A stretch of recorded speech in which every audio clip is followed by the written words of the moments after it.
I was at first as outraged as everybody else by the Pope's opening remarks as soon as he landed in Edinburgh, blaming atheists for the atrocities of Hitler and the others of the 20th century. But then I took comfort from it, because it seemed to me that in a way it was showing that we had rattled them so much that he was forced to the ignominious expedient of attacking us so as to divert attention from the real crimes that had been committed in the name of the Catholic Church. I can just imagine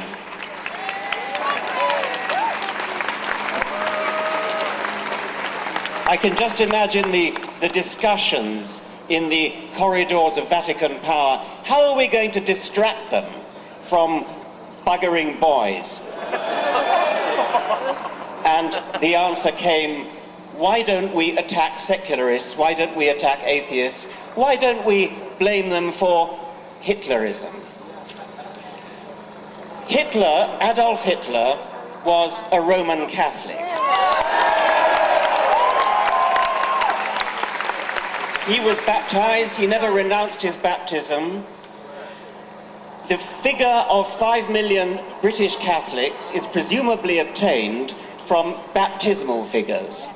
I don't believe a word of it. I don't believe there are 5 or 6 million British Catholics. There may be 5 or 6 million who have been baptized, but if the Church wants to claim them as Catholics, then they have to claim Hitler as a Catholic.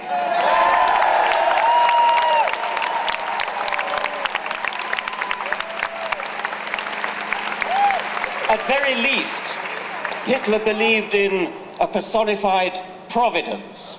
He often spoke of it, and it was presumably the same providence that was invoked by the Cardinal Archbishop of Munich in 1939, when Hitler escaped assassination and the Cardinal ordered a special Te Deum in Munich Cathedral, quote, to thank divine providence in the name of the Archdiocese for the Führer's fortunate escape. I'm going to read a speech made in Munich, the heart of Catholic Bavaria, in 1922, and I leave you to guess whose speech it is. My feeling as a Christian points me to my Lord and Saviour as a fighter. It points me to the man who once in loneliness, surrounded by a few followers, recognized these Jews for what they were and summoned men to fight against them, and who, God's truth, was greatest not as a sufferer, but as a fighter.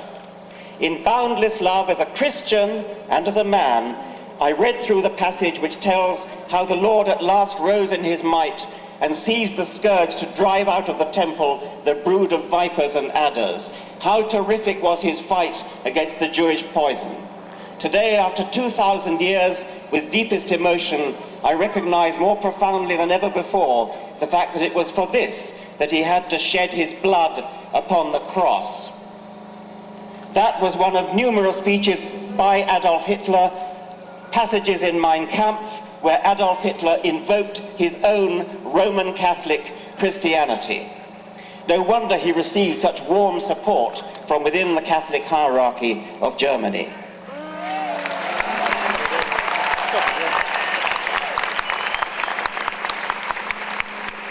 Even if Hitler had been an atheist, as Stalin more surely was, how dare Ratzinger suggest that atheism has any connection whatsoever with their horrific deeds?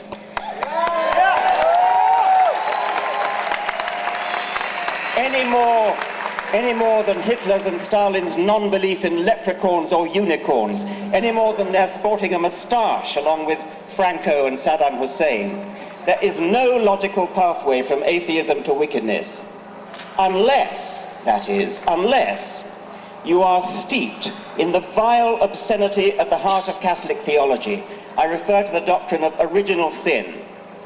These people believe, and they teach this to tiny children, at the same time as they teach them the terrifying falsehood of hell, that every baby is born in sin. That would be Adam's sin, by the way. Adam, who, as they themselves now admit, never actually existed. Original sin means that from the moment we are born, we are wicked, corrupt, damned, unless we believe in their God, or unless we fall for the carrot of heaven and the stick of hell. That, ladies and gentlemen, is the disgusting theory that leads them to presume that it was godlessness that made Hitler and Stalin the monsters that they were. We are all monsters unless redeemed by Jesus. What a revolting, depraved, inhuman theory to base your life on. That's the theory of Benedict.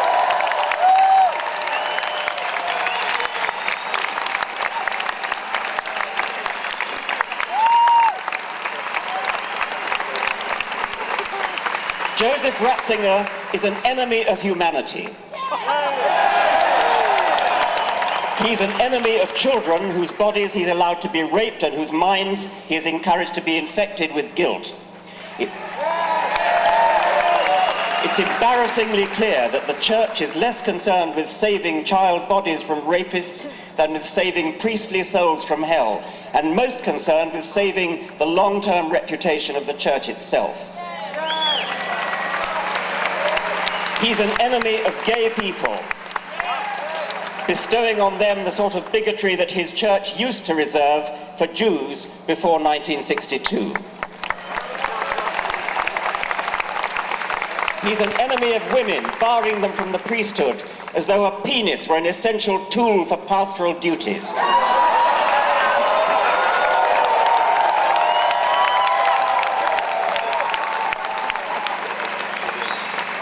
He's an enemy of truth, promoting barefaced lies about condoms not protecting against AIDS, especially in Africa.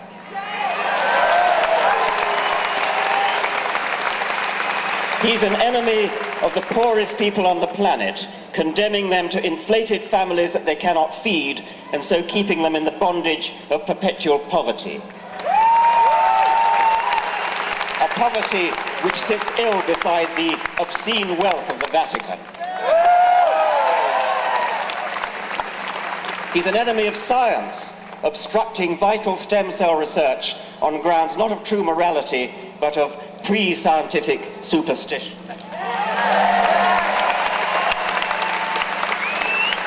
Ratzinger is even an enemy, he's even an enemy of the Queen's own church, arrogantly dissing Anglican orders as, quote, absolutely null and utterly void, while at the same time shamelessly trying to poach Anglican vicars to shore up his own pitifully declining priesthood.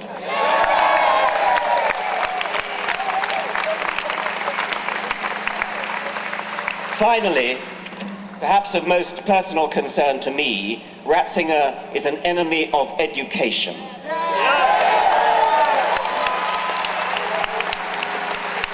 Quite apart from the lifelong psychological damage caused by the guilt and fear that have made Catholic education infamous throughout the world, he and his church foster the educationally pernicious doctrine that evidence is a less reliable basis for belief than faith, tradition, revelation, and authority. His authority. Robin!